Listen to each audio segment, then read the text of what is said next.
hopefully you are out there. Those of you that were supposed to join me for the private event tonight, let me know when you get there. I am now live on both the YouTube pages. I'm going to type that in so you guys know that.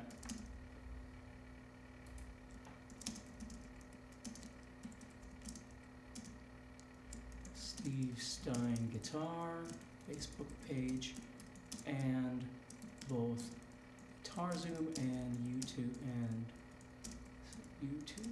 pages. Hey Greg, hey guys, hey Roy, sorry guys. It's Wirecast. That's what's killing my feed. So every time I try and share my Studio One with you, because we were going to do a songwriting thing tonight, and it just keeps killing it. So I don't know what to do about that. It just fits in with everything else that's been going wrong this month of April for me. Hey guys, hey Connor, hey Dana, hey everybody. So what we're going to do today is we are not going to do the recording. I'll have to figure out what the hell is going on with that stuff and try and fix it. I can still see your feed on YouTube though if you're still there. And let's see here. John is there. I'll just have to keep typing in there and letting people know to join me here. So what we'll do today is we'll just shake this up a little bit and I'll just answer some questions that you've got about guitar playing, about recording, different things like that. And then what I'll do is I've had a lot of questions about people asking to make some videos on how to use more exotic scales like harmonic minor, and I was just going to show you something that I was working on today and how you can use it a couple of different ways. Okay? All right, so I got my Don't Blame Me, I voted for Alice shirt on, ready to go. What kind of pick is this? This one is a John Petrucci Dunlop pick. That's what this one is. Okay, I usually use Hawk picks, but I'm out of them right now. Hey Brian, hey everybody, hey Shanna. Thank you, I am feeling better. Actually, it was Thursday or so, the cold just kind of cracked and I came back. Hey, Shannon's here. How awesome. So yeah, anyway, for those of you that don't know why I'm live right now, I'm usually doing a private live event right now on the last Monday of each month for GuitarZoom members, but my thing kept crashing, and so I just went live publicly here, and we'll just hang out and do some stuff. Let's see here. Well, let me go back to that. What does this say? This says, "Hi Steve, I always wanted to get enrolled in your music theory course, but not able to enroll due to financial reasons. Can you get me enrolled?" Well, no. I can only get you enrolled if you get enrolled. So, Hawk picks, yeah, they're a lot of money, but they last a long time. Like I'll go through these Dunlop picks. I'll go through one pick in 3 days from playing. As soon as the tips of the guitar picks get worn down, I got to get rid of them. Have I ever used gravity picks? Paul says, I have never used gravity picks. So I have to check into those. Are they cool? Dave is here. That's awesome. How many years have I been playing? Well, let's figure this out on my fingers here. I started playing when I was 13. So 13, 23, 33, 43. So 37 years I've been playing. 37 years. I am old and old. Let me type in here for everybody else on our old feed there.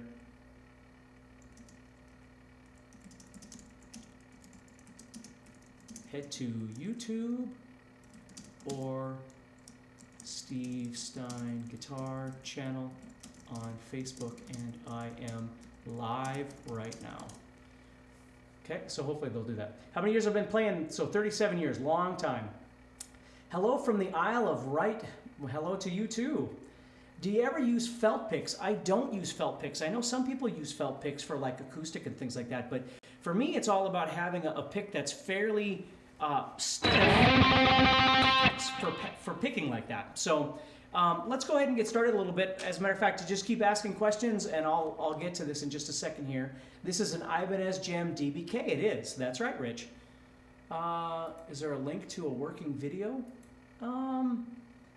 Let's see here. Does anybody have a link to where you're actually at that you could share with me right now and I can share it online? Hey Gina, hey Joe, hey Tom. Let's see here. How am I feeling? I'm feeling pretty good. Thank you so much. Does shape of pick affecting? Well, the shape of the pick certainly makes a big difference, especially the tip of the pick.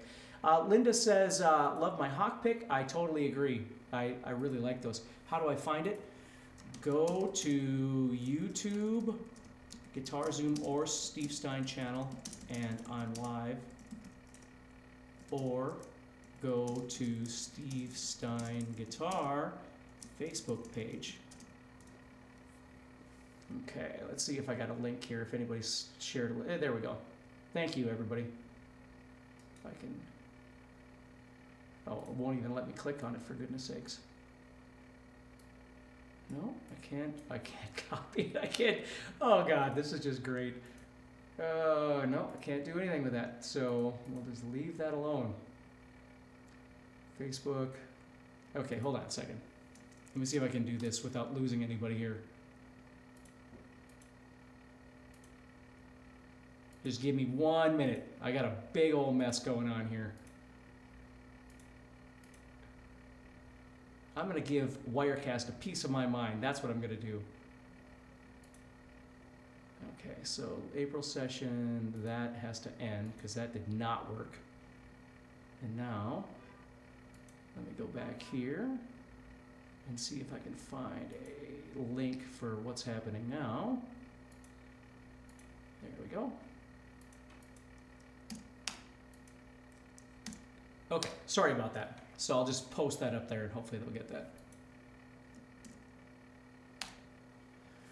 All right, cool. So anyway, how do you say was among whatever you like sent out and I got the YouTube? Yeah, so whatever, however it works. Do you believe that some people have the knack for guitar learning? Yes. Some people struggle a lot and others like it's second nature. Yes, I totally believe that.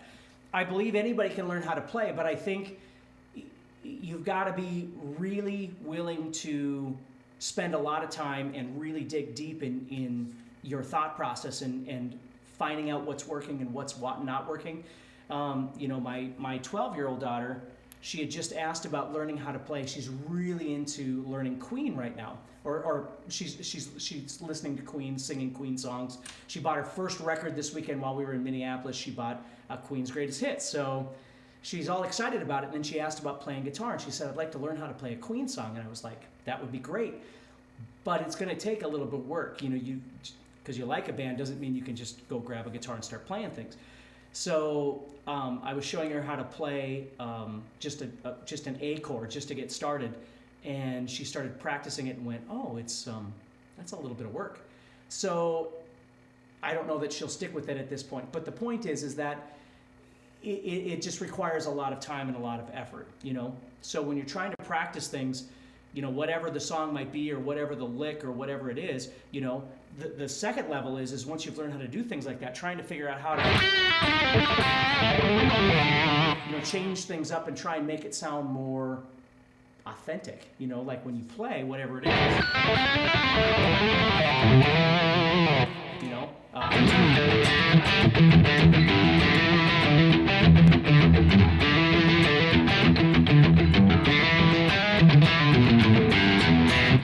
whatever it is that you like to play, trying to figure out how to make that stuff sound authentic. That's what you're looking for. Let's see, Kevin says, loving the Kiss covers, keep them coming. That's awesome. I enjoy doing those as well. Thank you so much.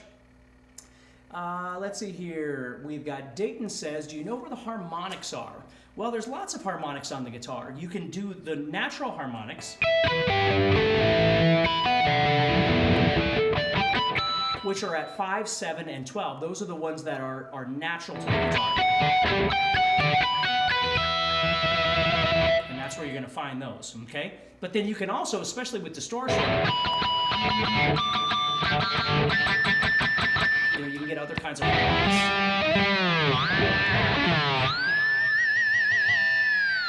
Right? So you can get some crazy harmonics like that, but those are harder to get. The normal ones that you get on any guitar would be on 5th fret, 7th fret, and 12th fret. And there's still people that showed up late that are trying to get in. All right, so let's keep going here. So more collaborations. Yeah, I've got all kinds. I'm probably sitting on about 10, 11 collaborations that I've still got to finish up. So let's see here. What do we got here? Dave says, hello, I have an instructor, but I often refer to you for tips and tricks that help me with my lessons. Only been doing this a few months. Thank you again. You are so humble when you teach. Thank you very much for that, Dave. And I'm glad that my teaching stuff is helping you. Let's see here. Anthony says, hey, Steve, feeling better? I am feeling much better. Thank you very much. Oh, Louie is here. Hey, Louie. VJ is here. How you doing, VJ? Cool. I got this. Thank you so much. Yeah, I tried. I got here at actually 5:30, and I was trying to get everything set up an hour and a half early because we were going to go through this song thing, and I had all this set up to share my screen with you, and then my 3 screens would just die, and then I would reboot everything, and I would try it again, but I would try another setting, and it would just die. And then right before we went live, I tried something on Wirecast. I literally just tried to press a button, and the whole thing died. So I am positive that it's Wirecast. So I may have to try something else.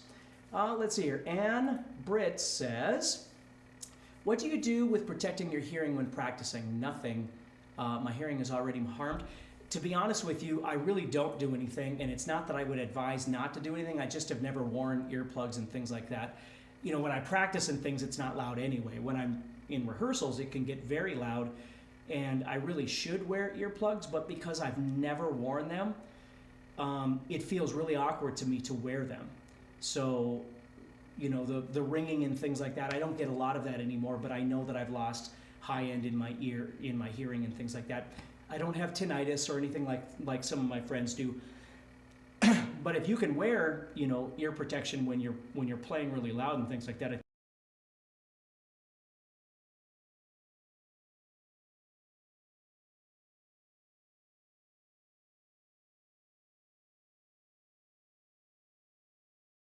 your connection. Look at that. Even Restream everywhere I go. You know, this weekend I was in Minneapolis.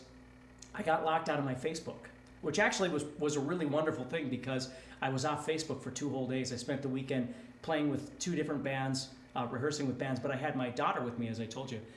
So I was off Facebook for a whole weekend, just hanging out with her. And but I got locked out of Facebook this weekend. So everything these hands touch in the month of April that is anything technology, I keep wrecking it. So just so you know. Let's see here. Thank you, Viv. Thank you, David.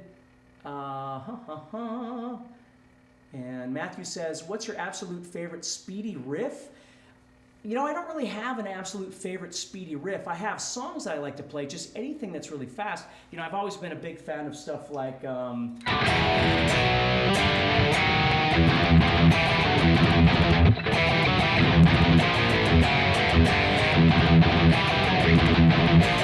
know, stuff like that, like old Metallica stuff, things like that I really love playing, but really anything is fun to play. What's the best finger exercises for a beginner? The best thing, and I've got tons of videos on this stuff, Doug, tons of them. I was just, actually, if you go back to my playlist for Monday Guitar Motivation, there's a bunch of them that talk about this stuff. But what I always tell people, the big thing to do is to practice 3 things. Number 1, practice legato, developing strength in all 4 of your fingers and all the finger combinations. And again, Doug, if you go back to one of the playlists for Monday Guitar Motivation, I talked about this like 3 weeks ago. Doing legato exercises. And then the second thing is picking exercises. And I just did one of those in Monday Guitar Motivation about 2 weeks ago. And then the third thing is once you've started developing your picking, learning to synchronize your hands together with, you know, it might be something as simple as things like that. And again, I know I'm playing them a little fast. None of this needs to be fast. When you first start, you might just be going...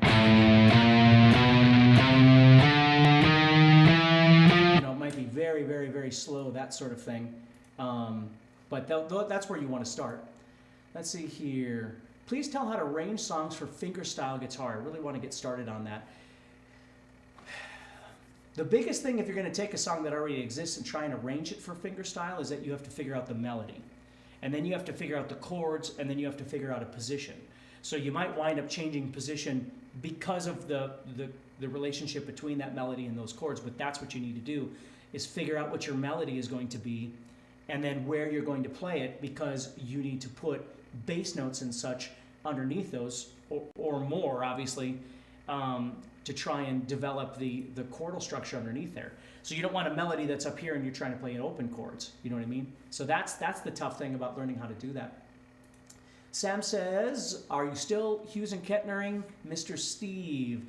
Yes, I am. As a matter of fact, sitting on that cabinet back there, that Metza Barber cabinet, I've got a couple of new Hughes and Kettner, those Amp Man, if you've heard of those little boards, just little foot controllers, and I'm going to be messing with those. By far at this point, I've still got the Black Spirit, which is, you can't see it because the chair's in the way, but my Black Spirit is sitting on my cabinet over on this side. And I still use the Black Spirit quite a bit. I tend to use the Grandmeister, though, the most. I think that's probably still my favorite amp is the Grandmeister. I've never owned, what's the big Hughes and Kettner amp? I forget what that thing's called. Oh, the Triumph, that's what it is. Triumph? I think that's what it is. I've never owned that. I'd love to own it, but I don't own that, and I don't have the money to buy one. So in my studio, I tend to run either the Kemper, which is sitting right over here, or I will run plugins. I have a ton of plugins. I'm very addicted to purchasing plugins, from different companies, whether it be STL Tones or Neural DSP or the stuff Miko makes is very, very good from ML Sound Lab, different things like that. I love those kind of things. I think they're a lot of fun. And then my Black Spirit. I'll run my Black Spirit direct. Those are what I tend to do. Okay, but I did today just purchase the new little Fender Mustang Micro, if you've ever heard of that. I just ordered it, so it won't be here until next week. But it's like 99 bucks, and it's just a little thing that you plug your guitar, or you plug it into your guitar, and then you plug a set of headphones into it, and then you can Bluetooth your phone to it or whatever, and then you listen on there, and you just dial in the guitar tone and whatever. I thought it'd be great for being like in the hotel and practicing and stuff. So I just got one of those. The reason I mentioned that is because Gary here just said, loving the new silent guitar in my current nationwide RV trip. Sweet, thanks for showing us to that. And that's exactly the point. That's why I got that little micro was, again, Fender Mustang Micro. I'm not endorsed by them or anything. I just thought it was a cool little thing to practice along with. Let's see here. Death metal tune that was coming up for Wirecast. Yeah, see, it crashed on me, so I couldn't do it. So we're going to have to do that next time. Okay, let's see here. Hey, Michael is here. You found us. Good. Guitar TV Official says, hello, Steve. I watch your videos even when I'm at work. I am so glad to hear that, as long as you don't get in trouble. Okay, let's see here. Dante says, hey, Steve, what is up, my brother from another mother? I am good. I'm feeling good. Glad to be here. Let's see here. Stine Talk Time. Yes, I'm running late on Stine Talk Time. So do I ever use rubber bands to train your fingers? I don't. What I do for training my fingers, I do a lot of this stuff on the tables, right? And then another thing I'm going to show you in one of these Monday guitar motivations is how to practice when you don't have your guitar available. And I don't have it here right now, but I have this thing called a shred neck, if you've ever heard of that before. A shred neck. And it's just a little guitar neck. It's about that big. And what I do is I just practice doing legato exercises. I do a lot of legato stuff when I practice, just because it's an integral part of the way I play. Yeah, I pick a lot too, but I love doing a lot of legato stuff. So I do a lot of that kind of thing. And so I don't use rubber bands or anything. I used to have, I forget what, a grip. It was called something grip. You guys probably know what I'm talking about.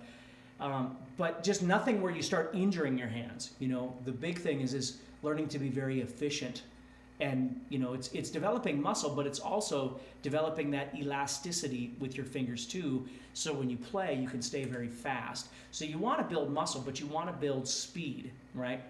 So something to think about a little bit. Dan says, Queen, great first album for a 12-year-old. I was so incredibly proud of her. Yes. Very proud of her. As a matter of fact, I was so proud of her that she now has a record player. She kept wanting to spend her money on a record player, and I couldn't tell her that I got her one for her birthday, so we just gave it to her yesterday for her birthday, which is in July. So now she gets a smaller present in July, but she did get a record player. So let's see here. Gabriel says, can warming up take 2 hours to play fast and smooth? Here's a really great way of thinking about warming up. I heard John Petrucci talk about this as well. It's like lifting weights. You got to be careful that you don't do too much exercising or warming up to where you start getting into your failure zone. Like you get past that point, that peak point. Again, if you're practicing at home and you're just practicing for the sake of practicing, technique for the sake of technique, it's okay to build to fatigue or practice to failure, they call it in weightlifting. But when you're doing a show, like if you're trying to warm up before a show or something like that, you have to be very careful that you only warm up to the point that you're ready to go. You don't want to overdo it so halfway through your evening, you're already getting too fatigued, like your muscles are getting worn down. So that's the only thing you got to be careful with that. Let's see here. Can you teach us alternatives to 1-4-5 blues progression? Substitute chords, for example, minor 7 flat 5. Yeah, we could do some stuff like that. I'm not going to do it in this lesson right now, but I think that'd be a really good thing to do. I could do a whole lesson on that, as a matter of fact. Let me write that down. So we'll do a blues substitution. I think that's a great idea. And let's see here. Rich says, if you don't have the natural ability, but you can still learn, but when you don't have any of talent, I find the groove is what is hard. Well, and as a matter of fact, I just did a thing with, if you guys know who David Walliman or Sam Bell is, we were just hanging out. We did a live thing about a week ago, and we were talking about exactly that. And one of the hard things about practice, when we say practice, is understanding, and I might as well just kind of get into this since everybody's asking about this stuff. When you practice, you have to understand that we all have goals and we all have obligations. At least if you don't have any obligations, you should find some. Whether it's playing with some friends around town, again, in your garage, in your basement, it doesn't have to be on stage. Just getting together and learning to experience playing with other human beings is absolutely powerful, okay? It's powerful. Just practicing by yourself is very important, absolutely. Learning songs you like, practicing scales, practicing licks, exercises, all these things. But understand that getting together with other human beings is a really, really great way to experience the reality of what music is, regardless of the style, whatever it is that you like, okay? So here's my point though. When you have obligations, you play in a band, maybe you play in a cover band, maybe you play in an original band. I see Shannon Kerfman is still on here. Shannon, if you guys know who Shannon is, she's a wonderful singer, wonderful guitar player. When she does her thing, she's performing her own songs. And she does, I'm sure, a few covers here and there, but primarily she does a lot of her own material.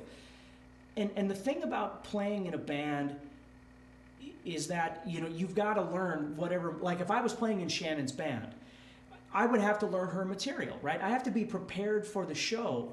And that might mean that I'm not able to play certain things that I normally would practice because I need to be in the zone for what Shannon's doing, right? And so a lot of times, even when you play guitar all the time, like I do, it's not like that means you always have time to practice everything that you need to practice because you still have obligations. Like I play in a Judas Priest tribute band, and so I'm practice that stuff. And then I play in another band. It's all original kind of progressive metal.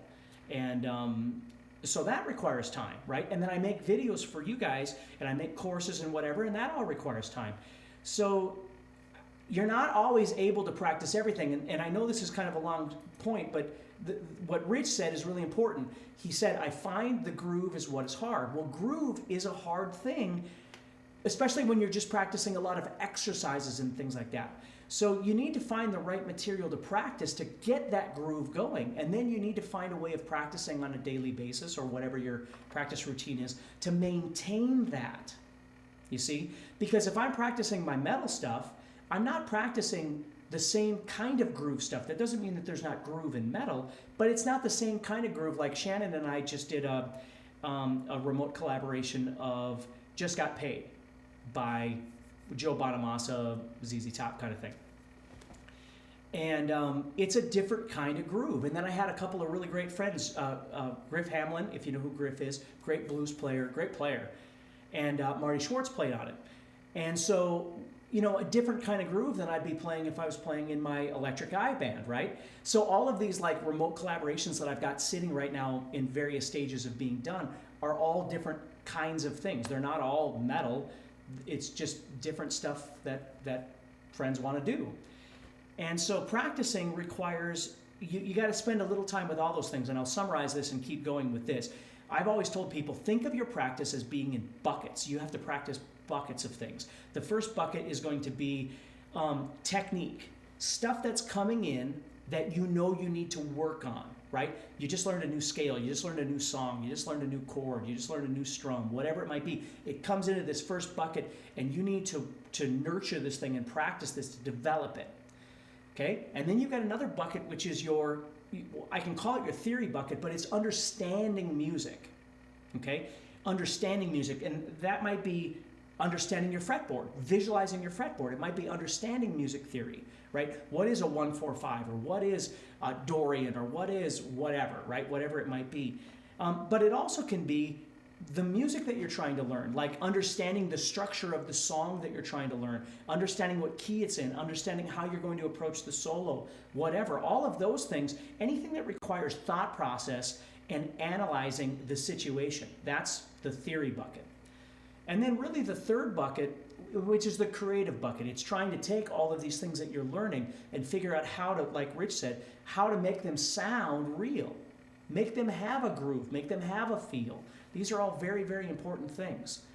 Shannon said, what a dream come true to hear from your own daughter. Yes, I totally agree. It's really awesome. Let's see here. You shouldn't be getting echo, but here, I can turn that down and see if the echo goes away. Shouldn't be getting any echo, but anyway, thank you. David says, you are a guitar superhero. Boy, that's awfully nice of you. Let's see here. Adam says, do you think the Schecter Diamond Hellraiser series with a Marshall amp is okay to jam the blues?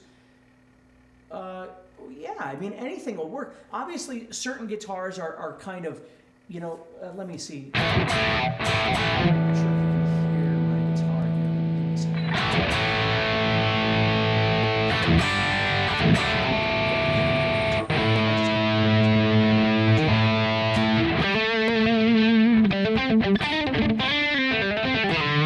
You see, if you learn how to manipulate your guitar, and I'm not saying this is a great blues tone, but if I lower my volume, if I choose like the single coil pickup on this thing, and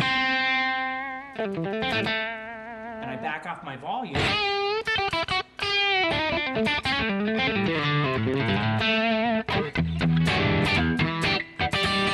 okay, I can get that tone. If I bring it all back up,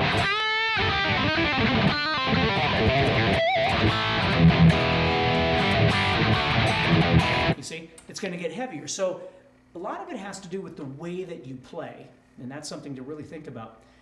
Let's see here. Ann Britt says, I've loved Bohemian Rhapsody since I was 12. Yeah, I know, and she does too. It's so awesome because we you know, she grew up, obviously, she's 12, so she grew up listening to music that I don't normally listen to. And then all of a sudden she made this shift and she's listening to Fleetwood Mac. Like Lane, my oldest daughter, Lainey, you know, she listens to all that kind of Elton John. And so we spend a lot of time listening to music now, where 2 years ago we never spent any time listening to music together because what she was listening to isn't really what I listen to. Let's see here. Stickman D says, when switching bar chords, do you lead with your third and fourth fingers going on direction and your index finger going down, or do you plant them together?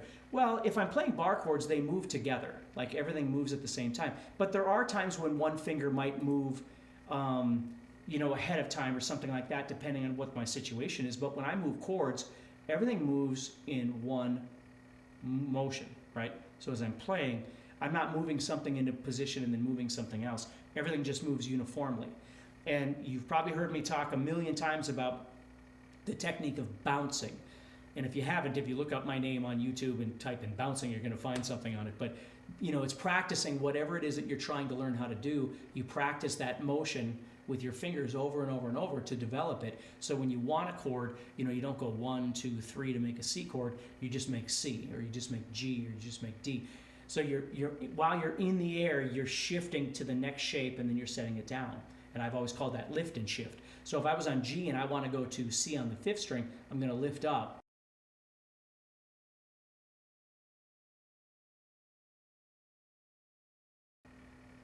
And it says I got reconnected again. Gosh, I don't know what is going on here. Okay, let's see here. Let's see here. Here we've got, it is a lot of practice. I've got the passion, but know that even though I practice a lot for approximately 15 years, I still struggle so much. Listen, I think we all struggle. I mean, there isn't a day that I wake up that I don't struggle with my playing, at least most days anyway. I do. I mean, when I wake up, because again, I have to wear a lot of different hats when it comes to guitar playing. I don't just live in a metal world or a blues world or a rock world or whatever it might be. I'm always trying to learn different things and stay on my toes with different styles of music, where I watch people and I'll go, oh, you know, I'd love to learn how to play like that, but I can't learn how to play like that because that person spends a lot of time in that one environment, and that's wonderful, and they get really great at being able to play like that. I have to be in a lot of different environments because that's what I like to do. I mean, if I just played, again, I'm not trying to be weird about this, but if I just played metal all the time, I would probably get bored with it because I like to play other styles of music. I love to play, you know, more modernish blues. You know, by modern, I'm talking more the Gary Moore kind of direction of blues, where you're playing more diatonic stuff along with it, things like that. I love that kind of playing, and yet I still love, like, for me, Tommy Emmanuel, if you know who he is, a fingerstyle acoustic guitar player, is one of my favorite guitar players on the planet. And yeah, I mean, there's just all kinds of different things. Let's see what we got here. Whoop, where did that go? Oh, I just lost a bunch of my stuff there. Oh well, we'll just keep going here. I think we got what pickups am I using? Right now I'm using, the big ones I always use with EMG stuff is an 81 and an 89 with an SA in the middle. That's what I've always used. So most of my guitars have an 81 and an 89, although a couple of my guitars that have EMGs have different, you know, I've got the X series in one, I've got a 5766 in another one, I've got the Demon pickups, Mick from Slipknot, I've got those in one guitar. But if I had to choose, it would be the 81, 89 that I would use in pretty much everything that I do. Have I played a game called Rocksmith? I haven't played it. I'm very familiar with it, and I've heard that it actually is pretty beneficial, but I've never played it. So unfortunately, with my life and playing guitar my whole life, I've never really even played much for video games. Like, I'm sure I'm sure it would be a lot of fun to do, but it's hard for me to go, hey, I'm going to spend the next 3 hours playing video games or something like that, when I probably feel guilty and go, I should have been playing guitar or something. But no offense to anybody, that's my bad. It'd probably be really fun, but I just, why hasn't the tattoo spread to the other arm? Well, two reasons. Number one, the money, but more importantly, I think number two is when you become popular on social media, whatever you want to call that, every time something changes, everybody goes, it dates everything that you did prior to that. So if I all of a sudden got a sleeve on the other arm, everything I've ever done up to that sleeve would be considered old.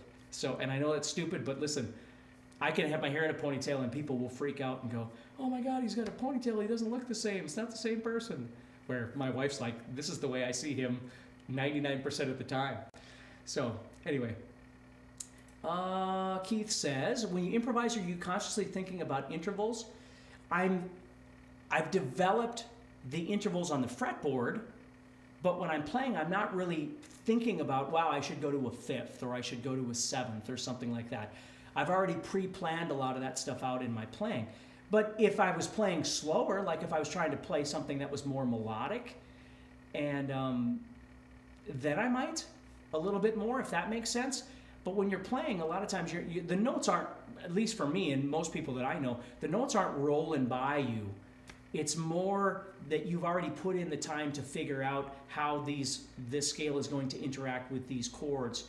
And now it's a matter of going in there and trying to figure out how to best make it sound real, right? That's kind of what you're trying to do. Oh, look at this. God Chickless says, good morning. Just here to greet. Sadly, I can't join you because I'm going to school now. See, that shows how different time zones, how small the world is. Isn't it great? Adam here says, I love plugins. They're becoming very accurate, which you are absolutely, that's my thing too. They're a lot of fun. Set list advice for dance classic rock band. Well, that is always a really great topic of conversation, is developing a set list. And here's the thing, if you're like most of us, you battle between what they want and what you want. If you can learn to be completely selfless and play exactly what the audience wants, you can make more money. If you play, you could do top 40 stuff and all the classic stuff that everybody wants to hear. Do every single song that you've heard on the radio 75 million times.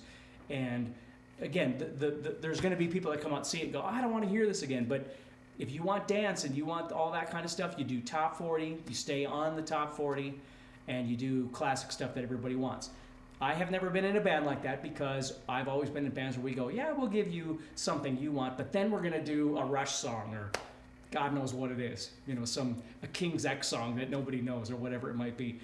And so that's not the way to make a lot of money. But if you can combine that with a great stage show or a great light show, or make sure that you look really good on stage and all that kind of stuff, all those things play into whether we like it or not. Those things really do have an impact on popularity, people wanting to come out and see you play. I've got a buddy that's in a disco band, well, I shouldn't say disco, a 70s band out in Minneapolis, and he loves it because it's a lot of really big harmonies. You think about like Little River Band and all those kind of bands. There's a lot of really great singing in that kind of stuff. So it just depends. I've always gone the opposite direction. I was playing bands, I shouldn't say always, I've been in a couple of bands that were quite popular where we would do some songs that people wanted to hear, and then we would do stuff that we wanted to play, but we were a very fun and comedic band, and then we would do crazy musical stuff, and people loved that too, so it was a really nice combination. But since then, pretty much every band I play in is specific to a certain style of music that either you'd like it or you'd walk out, and I'm okay with that, if it's not something that you're into. But if you want to make money, that's how you do it. You play what's really popular on the radio and what people can dance to. And as most people say, if there's a lot of girls there, chances are that the guys will show up as well. But girls love to dance and have fun. And if you can play music that they want to dance to, you're half the battle is right there. Let's see here. Rich says, speaking of plugins, what would you think has the most to offer? Amplitude, bias amp? It depends. If you're going that direction, it would be exactly what you're mentioning. Amplitude, bias amp, or guitar rig. Those three are really the big ones for multiple amps and things like that. I have been trying to get Amplitude to work on my computers. I have a laptop at home and this one, and I can't get them to work. I just can't get them to work. And I don't know, I've gotten a hold of tech support about 5 times, I can't get them to work. So unfortunately, I'm gonna bow out of the Amplitude game just because it's been a pain in the butt. Guitar Rig 6 has been working great for me, Bias Amp works great, but to be honest, what I use the most are ones that are more specific, like the STL Tone stuff. They have a thing called, where you pay $10 a month, it's called Amp Hub. And I use that a ton on my recordings. It's just amps. It isn't all kinds of fancy stuff. It's just heads, a Marshall head, a Fender Twin, or whatever, different kinds of stuff like that. And then I use a lot of STL Tones, other plugins too, and then I use a lot of the Neural DSP stuff, like a lot of that stuff. So I tend to use those two on pretty much everything that I do if I'm not using the Kemper or the Hughes and Kettner. Okay? Oh, and you're talking rock and metal tones. Again, I don't think they get any better than, if you're really looking for true rock and metal tones, in my opinion, STL Tones and Neural DSP are, Neural DSP just came out with a plugin for, it's called Archetype Gojira, from obviously the band Gojira. And between that and the Fortin stuff, if you know anything like the Meshuggah stuff, that's about as heavy as you'd ever need to get, and it sounds wonderful. Okay? And let's see here. Thomas says, love all your courses, thank you. Yes, I ordered a Fender Micro too, or Fender Micro, that's awesome. At what age do you think was the time that you felt you had talent for the gitch? For the guitar? I don't know that I ever really felt like, I'll tell you this. I remember being in one of the bands I was talking about, and when I first started playing with them, I would record the shows every night, and then I would go back and I would listen until the guys were like, you can't keep doing this because you're just beating yourself up. Because listening to the show afterward, being at a show in real time and real things are happening, and then going back and psychoanalyzing everything that you played can be really detrimental to you and your confidence in yourself. But I remember getting to a point where I could hear myself playing, and I went, I can live with that. I've never been satisfied with my playing. I don't think I ever wake up and go, oh my God, this is just the greatest thing ever.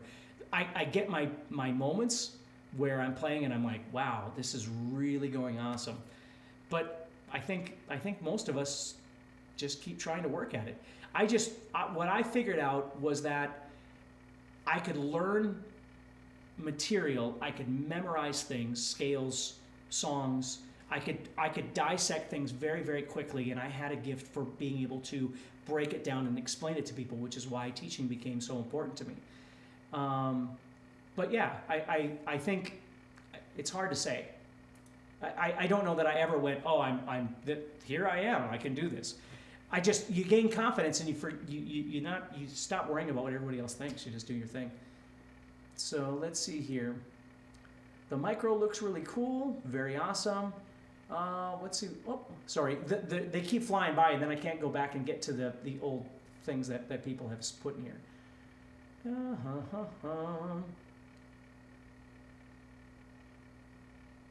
Boy, do I have any tips for stripped action screws in the Floyd?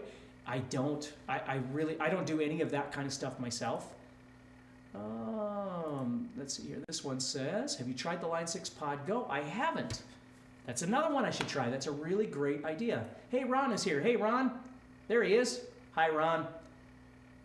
What string? Whoop, I'm sorry about that. What string? These are just flying by me. What string gauge do you use? If I'm tuned standard and I got a guitar like this, I'll tend to use 8.5s or 9s. If I'm using something that has a standard bridge, I almost always will use 9s. If I'm playing like a Fender PRS, my PRS has 10s on it. So it depends on the guitar. It depends on the length of the neck. It depends on whether it's got a locking tremolo system or not, or a floating tremolo system, excuse me. All that stuff would make a difference. So it could be anywhere between 8.5 and 10s, standard tuned, depending on the neck length and the setup of the guitar. It just depends. Oh, Gripmaster, yeah, that's what it is. Let's see here.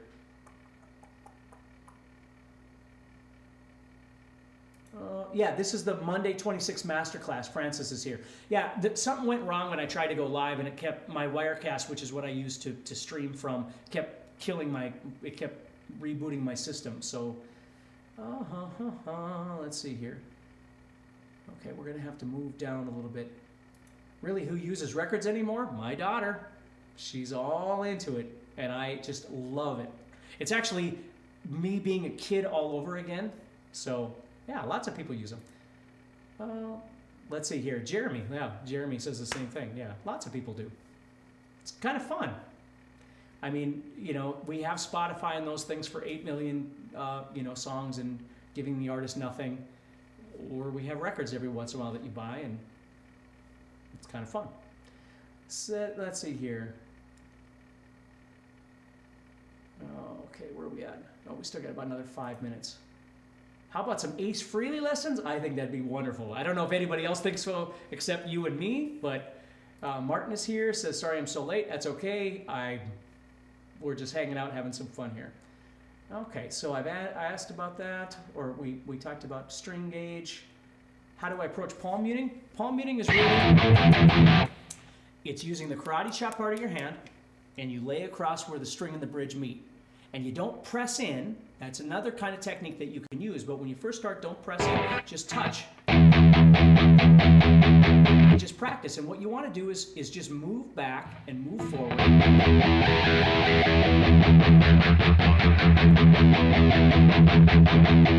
Notice how I can get different kinds of palm muting sounds depending on if I want something a little bit more aggressive or a little more relaxed. But it's not because I'm pressing in or pressing harder, I'm just finding a different spot to do it. I can press in and get a little more aggressive sound. But when I press in, I'm also going to change that pitch of the string just a little bit as well. Okay? Let's see here. Which 8-string guitars would be better, Ibanez or Kiesel? Well, it depends on what you like. I couldn't say which one is better. It just depends on what feels more comfortable to you. You know, Ibanez, you might have a better chance of actually playing one before you buy one, right? Where with the Kiesel, you might have to order it direct and then you might not get a chance to play it. You know what I mean? So Darren, oh, here's Darren. How you doing, buddy? Shannon Kerfman is awesome. If you don't know her, find her stuff. She is awesome. She is an absolute gem, is what she is. Thomas says, I'm currently learning your part 2 to I Stole Your Love. Are you thinking about doing a course that leads to a handful of popular classic rock? I am. The only thing right now is I've put doing some song stuff on hold just a little bit because there's been so much other stuff to do, but I think doing a classic rock thing would be just awesome because I agree with you. I love that kind of stuff. Ring versus Pinky for 2-string power chords. Either one. Depends on what I'm doing. A lot of times I'll do this where if I'm moving between 6th and 5th string, I'll do these 2 on the 5th string and these 2 on the 6th string. To move fast back and forth like that. Okay. How does one find people to play with in this time of COVID? Well, we're not playing in front of anybody at this point. I mean, there's a couple places that you can play, but everything is still kind of locked down. But we rehearse, you know, we get together as friends and rehearse. And they're not scared of me and I'm not scared of them. And so we just get together. And, you know, if I was sick, you know, before I went down there, I had that cold, but that was out of my system before I went down there last weekend. So otherwise I wouldn't have gone.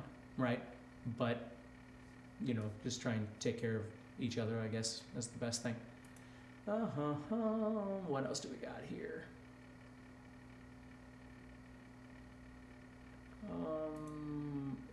Emiliano says, "Great to see you again. You teach clearly and simple. Greetings from Argentina." Well, greetings to you as well. This is awesome. It's awesome that you're all here. Okay, love Marty. Linda says, "Yeah, I can tell these are from a little while ago because." Yeah, these are from, all these comments are from 20 minutes ago. So I'm sorry that there's just so many comments. There's just hundreds of comments, so I just can't get to everything. But William says, just want to thank you for the lessons. You do the way you explain things is so easy to understand. I learned so much from you. I wish I had your videos 15 years ago. I appreciate that. Thank you very much, William. That's very nice of you. Do you play electric guitar the most? I do. It's not that I don't love acoustic, I really do, but for what I do for a living, you know, playing in the style of music I play and things like that, I tend to spend most of my time playing electric. So yeah, but I love acoustic, and I wish I had more time for it, really. Actually, my oldest daughter and I have a show coming up in August, provided we can still have a show in August, and I play acoustic and she sings, and that's a lot of fun. It's one of the most fun things I've ever done as far as music goes. Let's see here. Do I know music theory? I do know music theory. Went to college and studied music theory and have courses on music theory. And yeah, music theory is a very important thing if you're in a place with your playing where it's time to start learning music theory, for sure. Okay. What do we got here? I've been playing bass for a while but lost interest. I picked up the acoustic in November and it revived my musical life. You've gave me so many tips and great positive advice. Awesome. I'm so glad to hear that. You got to stay positive, everybody. That's how you do this. Oh, yeah.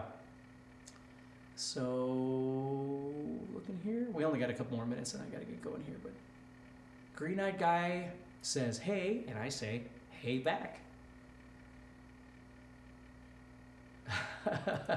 Alex says, I want to play like you. What's the plan? I don't know. Stop having a social life and just play for hours and then still not get enough and keep going. That's what it is. Over and over and over. It's pretty great though. Okay. Craig says, good day from Australia. Tommy O'Malley is a great guitar player, very popular down here. He's amazing. And not only is he amazing, but he's got an amazing attitude. He's an amazing guitar player with amazing attitude. And I've always loved amazing guitar players with amazing attitudes. I love amazing people with amazing attitudes. It's half the battle. You can be incredibly good and burn every bridge ever, and it's not going to get you anywhere. Life's too short. Life is just too short. Let's see here. I'm bitten by the guitar bug. I already have a few. Yeah, it's hard to not. It's hard to not want more and more guitars all the time, for sure. So anyway, okay. Well, I tell you what. I apologize for what happened earlier. For those of you that are in the private private GuitarZoom group, but there's not much I can do. I'm gonna have to figure out what's going on with Wirecast and why it's crashing, and we'll try and get it working. That's what I'll spend the next month trying to work on, is get that thing working. Otherwise, I'll see you all again on Monday if you're not part of the GuitarZoom group. And if you're not part of the GuitarZoom group, you should become part of the GuitarZoom group. And let's see here.